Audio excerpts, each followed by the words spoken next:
Hey welcome to what I hope will be a series of videos attempting to beat Pokemon Sun and or Moon with just a solo Pokemon each run.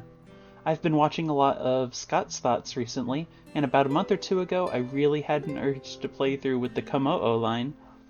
I never used it before and it always looked really cool. So that's what I'm doing today. But first I want to talk about why I'm playing Pokemon Sun and not playing any games that the other solo challenge runners play. Honestly, Sun and Moon are probably my favorite Pokemon games, period.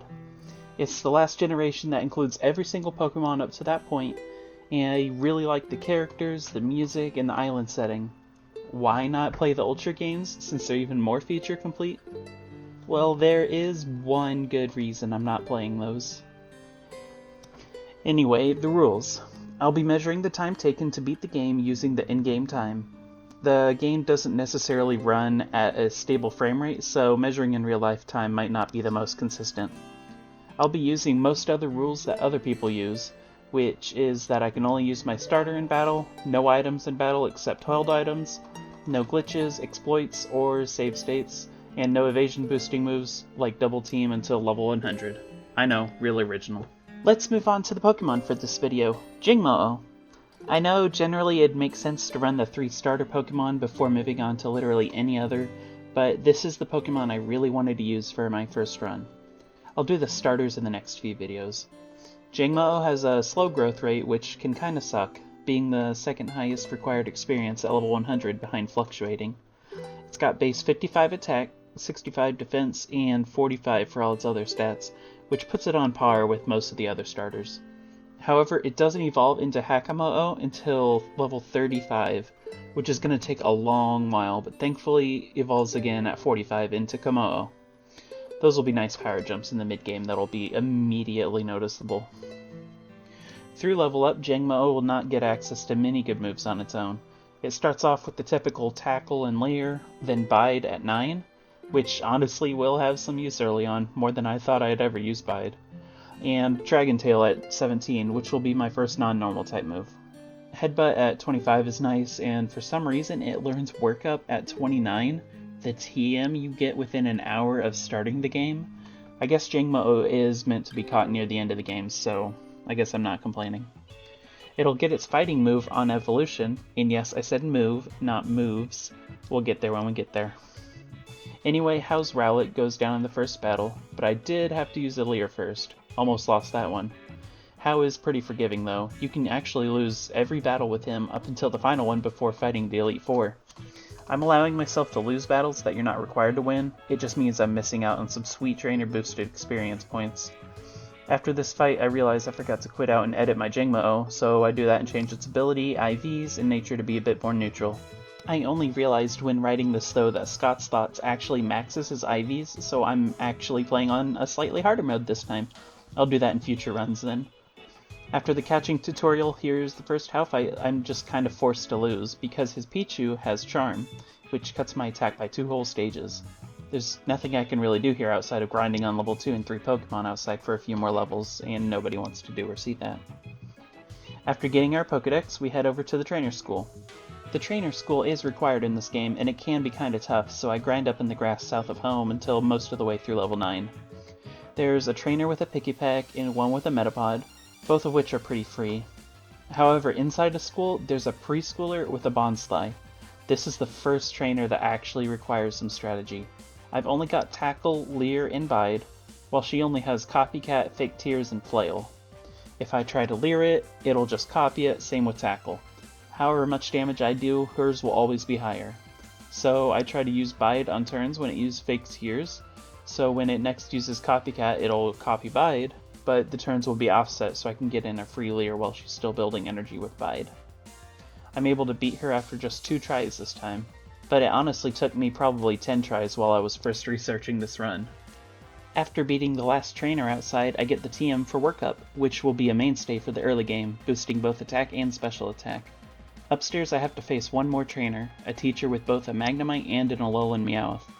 This one takes a few tries as well after training outside for at least 10 minutes real time or 20 in-game, until level 13.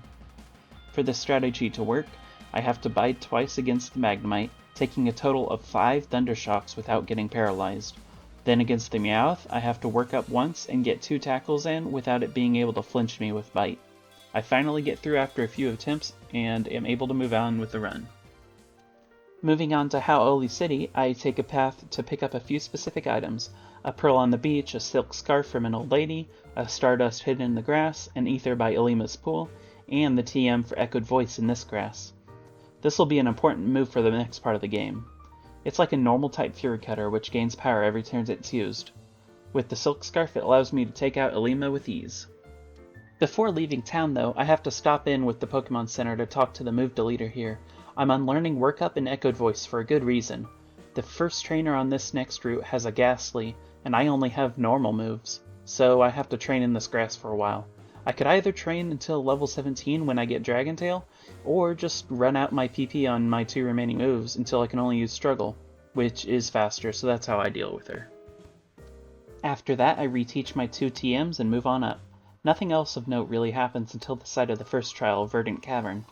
I've gained a few levels fighting trainers, so it won't be very difficult. I do get to teach a fighting type move from the Brick Break TM in here though, so they just kinda hand you the tool to beat the trial right here, huh? Gumshoos goes down first try, and I collect my first Z Crystal, the Normalian Z. This will be a very useful tool moving forward, allowing me to either use a 2x power normal move, or more importantly, it basically gives me access to Swords Dance this early. Using Z Workup boosts attack by 2 levels and special attack by 1, which is frankly kinda silly at this point in the game. Moving on from here though, we just have to travel the rest of the way around the north half of this island, finding Lily in a meadow and taking out a few trainers on the way. I'm able to beat Hal this time thanks to Echoed Voice though. To prepare for the Kahuna fight at the end of the island, I have to do some extra training on wild Pokemon on Route 3, up until around level 20. Yeah, it seems a bit high, but this is 100% necessary. You'll see. Arriving back in Iki Town, I challenge Hala. He's got 3 Pokemon, the most so far, leading with a level 14 Mankey, who starts with Focus Energy. He gets a critical Karate Chop in, which deals just under half of my HP, but after a Z Workup I can one-shot it back with a Brick Break. His Makuhita comes in second, and it gets off a Fake Out before I one-shot it with a Brick Break. Now for the scariest Pokemon, his Crabrawler. It uses a Z fighting move, knocking me down to just 1 HP. I told you this level was important. I get a lucky crit with Brick Break, but I would have 2-shot it anyway like I do here. Thankfully I'm able to beat Hala on my first try. On my research run, it took me up to like 15 or 20 just to figure out the best strategy here. Having beaten Hala, I am rewarded with another Z Crystal, this time for fighting. I also unlock my first ride Pokemon, Tauros Charge, which I take straight down to 10 Carat Hill on the South Beach to pick up a specific item, the Hardstone. Honestly, I'm not sure this was necessary, but I do use it in one specific fight later on. I might have just been able to skip this part entirely, honestly. Before heading on to the next island, I pick up the Shell Bell in the Hau'oli Visitor Center, which is only attainable after beating Hala's challenge. I take the boat to Akala Island, and the way I'm kind of doing splits is by saving right when I get to each new island, then resetting the game to safely mark down how long I've taken. 3.5 hours. That seems relatively on par with how long Melee Island might take in a normal run, due to how much grinding I had to do there. That should speed up as I get further along though. Here on Akala Island, I get my first rare candy, which will be incredibly useful for skipping grinding later on. Moving along, I fight Dexio in front of the hotel, and with Echoed Voice, I am almost able to beat his Espeon. However, it lives with more than half HP and I faint. Dexio is another trainer you're allowed to lose to in this game, so all I'm losing here is a bit of extra trainer experience. They give me the Zygarde Cube, which I promptly ignore for the rest of the game. Going through Route 4, I make it to Paniolo Town, where I fight Hal once again. He's got a Pikachu now, as well as a Dartrix, but Echoed Voice is able to knock them both out without me even losing half my HP. There's nothing else of note in this town really, so I continue on to Paniolo Ranch.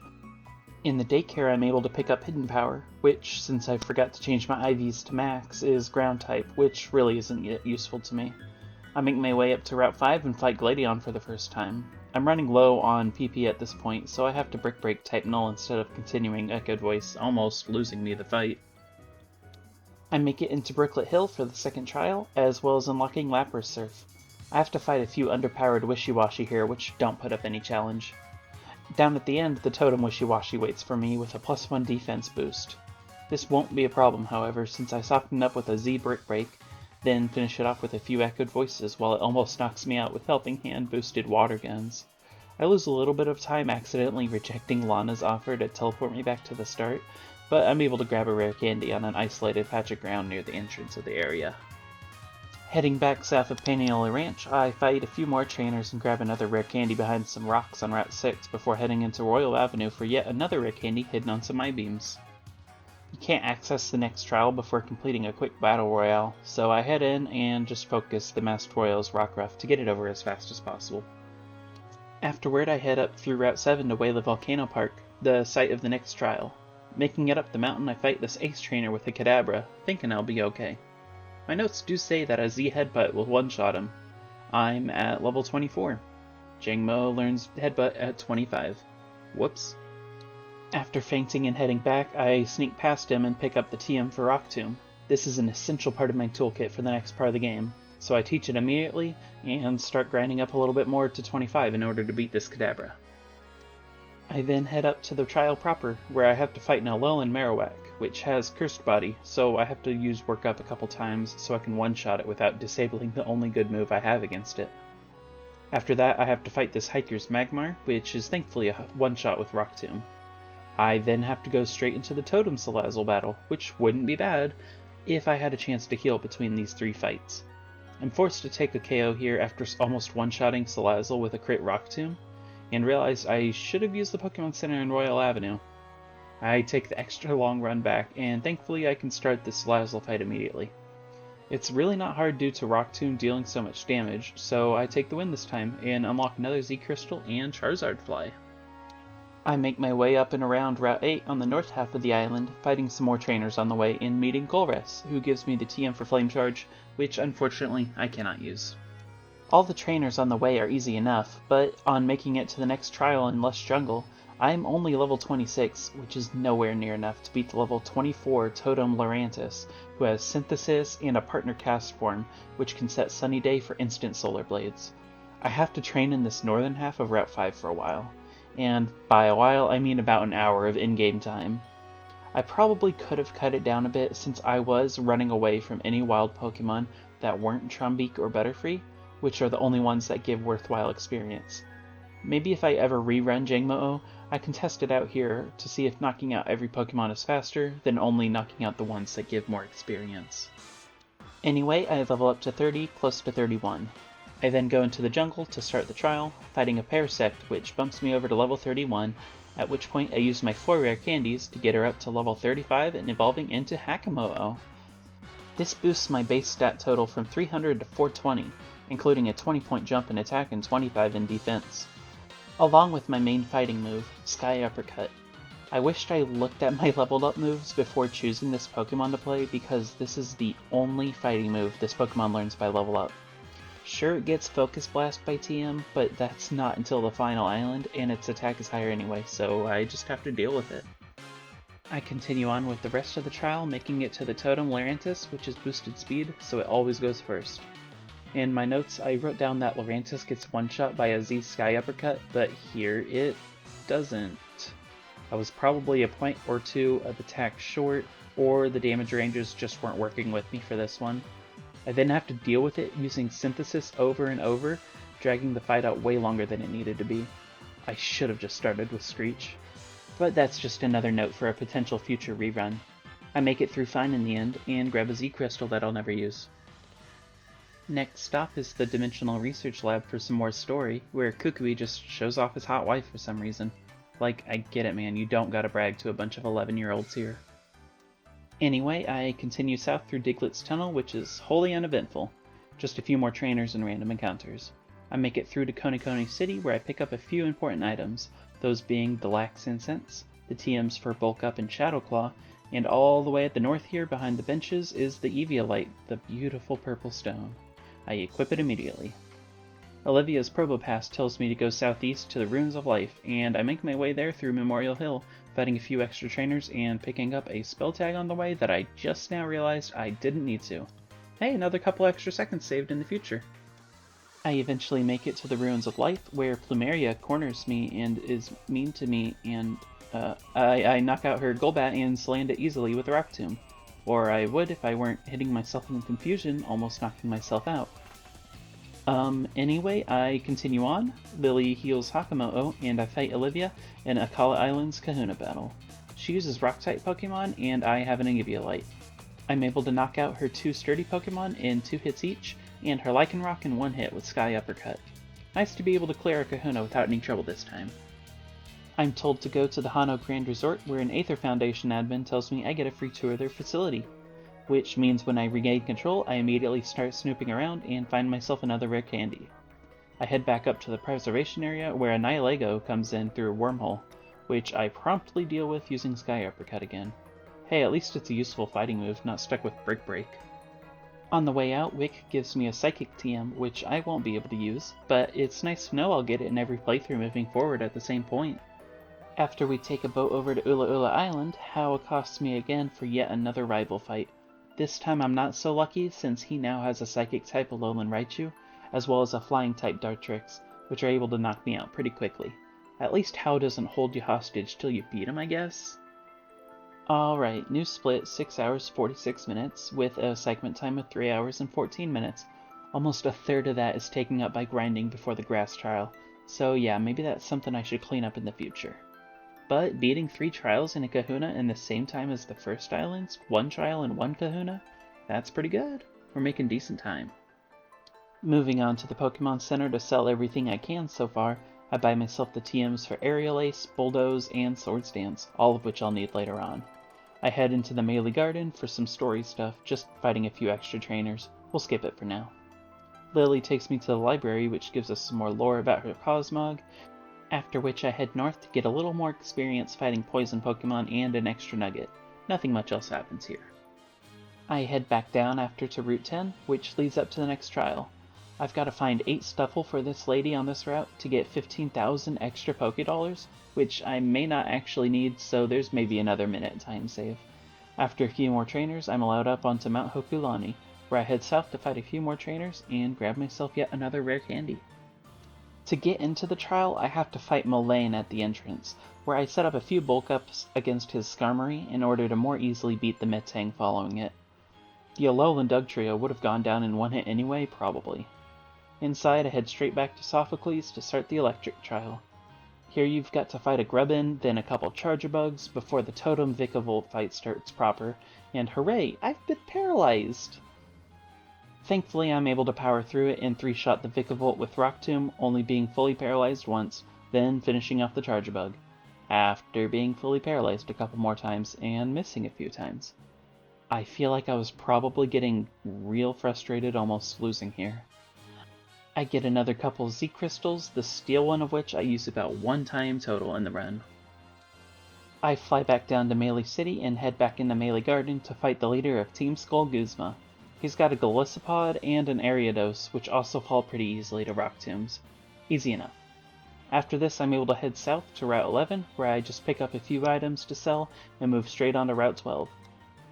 This is where I unlock Mudsdale Gallop, thanks to Hapu, allowing me to cross this rough ground. I'm not sure I really understand the point here, since this ground was not accessible before beating the electric trial, and it never appeared in any other areas before now, and you'll always have Mudsdale in the future to cross it. It's weird, I guess I don't get it. Anyway, I just continue to fight a few more trainers along the way for experience, since I'm gonna need it for the next trial coming up soon. I make it to Aether House, where Acerola, the next trial captain, leads me to where her ghost trial is at, but I'm going to have to grind out a bit more experience in the nearby grass for a short bit. Thankfully not as long as I needed to before the Lush Jungle. I grind for a few minutes until I'm just short of level 43, at which point I follow her to the beach where her trial is, and fight the trainers here to make it the rest of the way to level 43. I teach Kommo-o Shadow Claw, since it'll be the most effective against Ghastly, Haunter, and Gengar that are waiting inside the abandoned Megamart on the way to the Totem Pokemon. Right before I enter the door to the Totem fight, I use my 2 rare candies to evolve into Kommo-o. I don't teach it its new special dragon move, 1 because it won't have any effect on the Totem Pokemon, and 2 because it only has 5 PP, which is definitely a handicap in a solo run like this, I feel. I might need more experience before I know that for sure though. Also, it's special, so it wouldn't do as much damage as something like Outrage might. Well, let's get on with it. I equip my Lax Incense for a good reason. The Totem is a level 33 Mimikyu with a +1 boost to all its stats, and now watch me lose to it a total of about 15 times. I don't know, I didn't want to sit through 25 minutes of attempts to count accurately. It's got Play Rough, which is super effective against both dragon and fighting types, which means I'm taking 4 times damage from a +1 attack boosted Mimikyu, which has a damage range from about 91% to 108% of my max health. This is why I equip the Lax Incense, so I can have some chance of avoiding the moves that one-shot me. I would have to level up to around 49 or 50 in order for it to never one-shot Kommo-o, but I feel like that would take more time than just hoping for the luck to land in my favor with misses, and Mimikyu choosing to use Mimic or one of its ghost-type moves. I finally get an attempt where it uses Mimic the first turn, allowing me to break its disguise with my first Shadow Claw. It calls in a Hunter to assist, while I get an extremely lucky Shadow Claw critical hit, one-shotting Mimikyu after it takes me down to 3 HP from a Play Rough. I thought I was a goner here. But Hunter misses its Hypnosis, allowing me to one-shot it on the next turn as well. I popped off hard after this. This is definitely the most frustrating part of the run for Kommo-o, since Fairy-type moves are the bane of its existence, and I can't just power through the fight by setting up a bulk up or anything due to the disguise ability. I'm certainly not looking forward to any future runs where I use something like Pangoro or Zweilous. Anyway, I grab my Ghost Sea Crystal and head back to the Aether House, where we find Plumeria and our Team Skull Grunts have stolen those kids' Pokemon while we were gone, so we fight off Plumeria's Golbat and Salazzle with Rock Tomb, this time one-shotting both of them, thanks to Kommo-o's higher attack over Hakamo-o. One of the kids gives me a rare candy so I can be strong enough to get her Pokemon back for her, and we set off to retrieve it. I meet Grimsley from Unova over here on the beach, and he unlocks Sharpedo Ride for me, allowing me to smash rocks on the water that Lapras couldn't do before. I fight another couple trainers here before making it to the next Pokemon Center across the water. I fly back to 10 Carat Hill on the first island and use Sharpedo to smash some rocks in the water southeast to get the TM for Rock Slide out on an island, which will be a huge upgrade over Rock Tomb. I speed west around the island to a secluded beach south of Hau'oli City to grab another hidden rare candy while I'm here, after which I fly right back to the Route 16 where I was before. I make my way through the meadow here, knocking out a few more trainers for experience before making it to Po Town in the north. I pick up the TM for Poison Jab on this hillside before heading in. However, the door to Po Town is guarded by 2 Team Skull members, who require you to have 2 Pokemon in your party in order to fight them to unlock the door. For this, I just catch a random Pokemon out in the grass here, this time a Pancham, and teach it Work Up so it doesn't contribute to the battle. Kommo-o is able to easily clean up the 2 Pokemon here on its own. I forget to fly back to a Pokemon Center to deposit it, so I accidentally use it in a battle inside Po Town before I go ahead and do that. We're just kinda gonna speed through this Po Town a bit. The thing about Team Skull Grunts is that they all just use similar Pokemon, and they usually all go down in one hit, kinda like Team Rocket. I'll just cover the highlights. I grab a rare candy in this yard, and I fight through this house full of grunts until I make it to Guzma. He's still as much a pushover as before, except now with Rock Slide and having evolved, I deal even more damage, 2-shotting Golisopod and 1-shotting Ariados. After clearing him out, I head back outside and fly back to the Aether House to return the kids' Pokemon. However, we find Lily has been kidnapped by Team Aether, and Gladion shows up to fight me about it.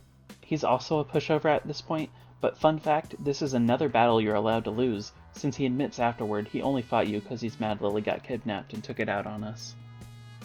We run back to the docks to head out to Aether Paradise again, where Nanu stops us, telling me he's the island's Kahuna, so we fight his team of Dark-type Pokemon. He doesn't put up much more of a challenge than Olivia did, since we're super effective against Dark-types too. Even with an Intimidate from Krokorok, we're able to one-shot it and two-shot his Alolan Persian, since it's got Fluffy, so it's pretty physically bulky. I get the Dark Sea Crystal and we head out to Aether Paradise once more. Our split here is 9 hours 47 minutes with a segment of another about 3 hours. It was that dang Mimikyu. Anyway, Aether Paradise is full of tons of relatively simple fights. Most of the Ether Grunts have just a couple of Pokemon, but at least they're all at least second stage of fully evolved. None really put up any trouble though, not until we get to the combination of Faba and an Aether Grunt. The Grunt only has one Ledian, while Faba has 3 Psychic-type Pokemon which are very dangerous for Kommo-o. I'm teamed up with Hal for this, who for some reason decides to use Psychic against Ledian, the special defensive one of the two, rather than attack the much more dangerous Hypno. I go down pretty easily here and have to watch how beef it through the rest of the fight. I make it back and somehow Raichu goes for better moves this time, allowing me to make it past Faba.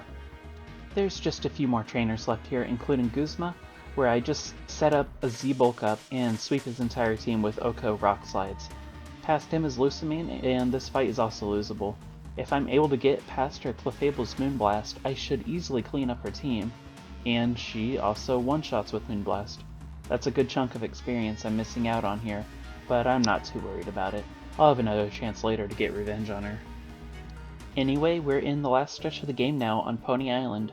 I stop into the Steelix boat to pick up the Flash Cannon TM, and I stop by the Pokemon Center to buy Focus Blast. I head up to the Pony Wilds and grab another rare candy, while checking all these berry trees for a Roselli Berry, which halves damage taken from a Fairy-type super effective attack.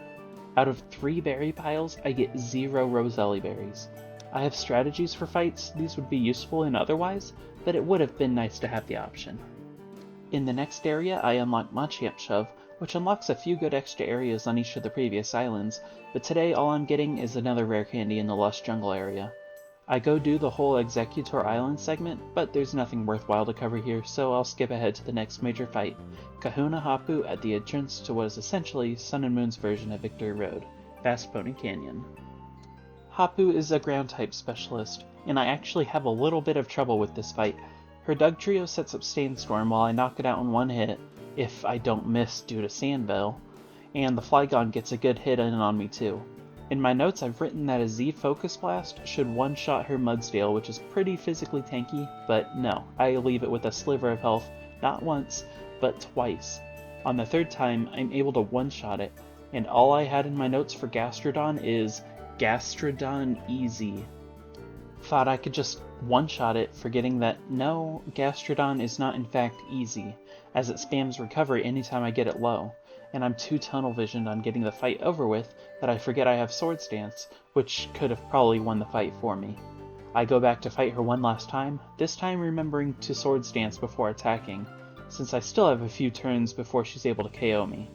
Ground Z Crystal obtained, and that's all the Kahunas beaten. Most of the trainers in the caves from here out have fully evolved Pokemon, but I've got enough variety in my moves available through TMs that none are really much of a challenge. I do meet Mina, the Fairy Trial Captain partway through, who just hands me a Fairy Z Crystal for free. It burns like fire in my palm, but I couldn't just let it fall off the bridge to be lost forever. I have to keep the reminder that I was spared a Fairy-type trial that I would have otherwise had to endure if I played the Ultra games. Anyway, further in, I'm able to grab myself the last rare candy available to me, and then get myself stuck on a veteran trainer, the last trainer in the area, because I decided it would be a good idea to ignore damage calculations. It's just a Granbull, it won't survive a poison jab, right? Wrong. I lose time being overconfident and losing to this trainer twice before giving in, equipping a Poison Z Crystal like my notes say, and get rid of the only threat to me on his team in one shot. As my reward, I finally get Dragon Dance, which is just beautiful. Anyway, moving past these trainers is the final trial in the game, which contains a Totem Kommo-o, which sounds scary, but it's 14 levels lower than me and its allies are 27 levels lower. Kommo-o goes down to just 2 Dragon Claws, and its friend Hakamo-o in 1. Glad to have that over with in just one attempt. Past the trial is the Altar of the Sun, where Lily and I are able to access Ultra Space to go fight Lusamine for the final time. This one, however, is not losable, and it would take a good minute to get back to the battle if I lose, as well as having to mash through a cutscene that plays every time. She's got the same team as earlier, but this time each member has a different stat boost. Clefable uses Cosmic Power while I set up a Dragon Dance, which is stupid because I can follow that up with a Z Poison Jab one-shotting it. Beware is fluffy, so it takes reduced physical damage, but it decides to keep using Pain Split, as well as this Miss Magius right after, which actually heals me. Ridiculous. Her Lilligant and Milotic are no threat to me either. Honestly, it's kinda sad that Lusamine just throws the battle away, but at least it doesn't mean I have to grind to survive a Moonblast. After some more story, I'm finally free to go back to Ula Ula Island to Mount Wanakila, where the Pokemon League has finished being built. I fight Gladion one last time before I'm allowed up there, but I'm able to just set up a Dragon Dance before knocking out his Golbat, Water-type Silvally, Weavile, and Lucario, thanks to some healing from the Shell Bell from the beginning of the game. The lead up to the League Gates is uneventful, since there's no real victory road here until the Ultra games. I do have one more fight to take care of though, and it's Hau again, but this time I'm required to beat him. He leads with his Alolan Raichu, but I'm able to survive a Psychic to set up Dragon Dance and one-shot it. Kamala is nothing to a Sky Uppercut, and Dragon Claw is able to two-shot Decidueye. Vaporeon is last, and it's bulky enough to take a Sky Uppercut too, but Hau's not able to win this time. Finally, on to the Elite Four. I'm allowing myself to save the game between each fight and reset my game if I lose because my time is valuable and I don't want to restart from the beginning each time if my Sky Uppercut hits its 10% mischance. Starting with Olivia the Rock-type user, who should be the easiest for Kommo-o. I equip a Chesto Berry to counter the Yawn that her lead Relicanth starts with, and teach Flash Cannon to take care of her Carbink, which is Rock and Fairy type. I set up 2 Dragon Dances against Relicanth, then Sky Uppercut one-shots it. Flash Cannon 2-hits Carbink, and Probopass survives with its Sturdy ability while paralyzing me with Thunder Wave. Olivia keeps full restoring it until I'm able to knock it out. Lycanroc survives a few turns thanks to my paralysis keeping me from attacking, but it gets one-shot too. Golem holds on with Sturdy, but Olivia's already used all her full restores, so just one more attack takes care of that. Next up is Hala. I teach Aerial Ace over Flash Cannon and equip the Fighting Z-Crystal. Against his Hariyama I get a Dragon Dance set up, after which I'm able to one-shot his Hariyama and Primeape with Aerial Ace, after which Sky Uppercut takes care of Kabominable, and I Z-Sky Uppercut Beware due to its Fluffy ability cutting contact move damage. Poliwrath is tanky enough to survive an Aerial Ace, but after using up Paula's potions, I knock it out too. Next up, Acerola, for whom I teach Shadow Claw and equip a Person Berry. I set up Dragon Dance while her lead Sableye confuses me, which the Person Berry cures. Sableye, Frostlass, Palisand, Delmise, and Driftblim are not able to do much to Kommo-o, as it tears through them with Dragon and Shadow Claws. I'm left with enough HP to survive Driftblim's aftermath as well. Last is Kahili the Flying Specialist. I go ahead and use the rest of my rare candies to make this go as smoothly as possible, leaving me at level 69. I teach Rock Slide again and equip the Shell Bell. I run some quick damage calculations before fighting her to determine that I need to set up 3 Dragon Dances to reliably one-shot most of her Pokemon. Skarmory can't do much to me while I set up, and I take it out with 2 fully accurate Dragon Claws. Mandibuzz comes out, which is why I needed all 3 Dragon Dances for Rock Slide to one-shot. After that, Dragon Claw is able to one-shot the rest of her Pokemon, which is nice to use over Rock Slide since I don't want to lose due to missing it. Elite Four defeated, I heal up and continue on to claim my place as champion, then fight Professor Kukui in my first champion defense match. The reason I gave Hau Rowlet instead of Primarina is because this battle is so much higher stakes and way more of a challenge than that last Hau fight was. I equip a Cherry Berry and teach Poison Jab. I set up 2 Dragon Dances versus his Lycanroc, who is not able to do very much even with its stone edges. Dragon Claw is then able to one-shot it, then Poison Jab for Primarina. Ninetales also falls to Poison Jab, Braviary to a Sky Uppercut, while Magnezone survives with Sturdy while attempting to paralyze me, which is what the Cherry Berry is for.